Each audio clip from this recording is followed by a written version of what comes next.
தமிழக அரசியலில் யாரும் எதிர்பார்க்காத ஒரு மிகப்பெரிய கிளைமேக்ஸ் ட்விஸ்ட் அரங்கேறியுள்ளது.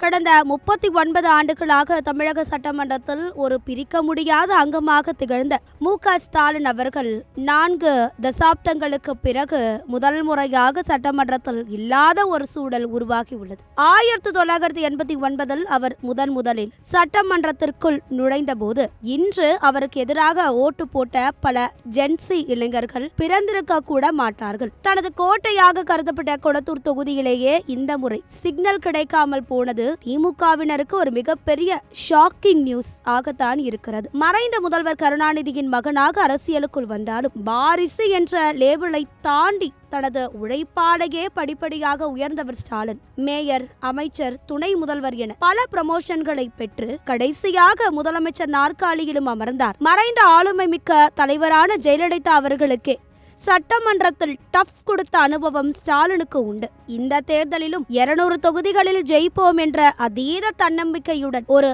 இளைஞரை போல மாநிலம் முழுவதும் சுழன்று பிரச்சாரம் செய்தார். ஆனால் அரசியலில் எப்போதும் ஒரே ஹீரோதான் இருக்க முடியும் என்பது போல இந்த முறை தேர்தல் முடிவுகள் ஒரு யூ-டர்ன் எடுத்துள்ளன. Best collection, best price, best variety, mega summer sale, the Chennai silk எல்லாமே புதுசு.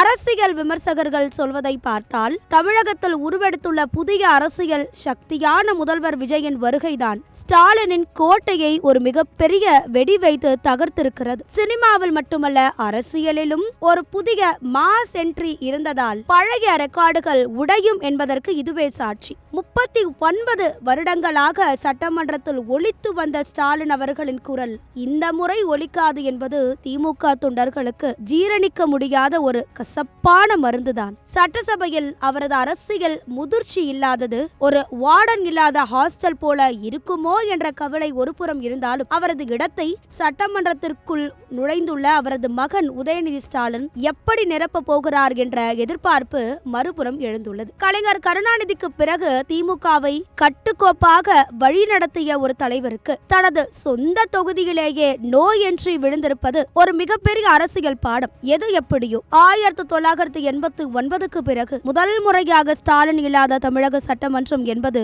ஒரு புதிய அனுபவமாகத்தான் இருக்க போகிறது. திமுக தொண்டர்கள் தலைவர் மீண்டும் வருவார் என்று எமோஷனலாக இருந்தாலும், முதல்வர் விஜயின் இந்த டிஜிட்டல் யுகத்தின் அரசியலில் ஸ்டாலின் தனது அடுத்த மூவை எப்படி வைக்க போகிறார் என்பதை பொறுத்திருந்துதான் பார்க்க வேண்டும்.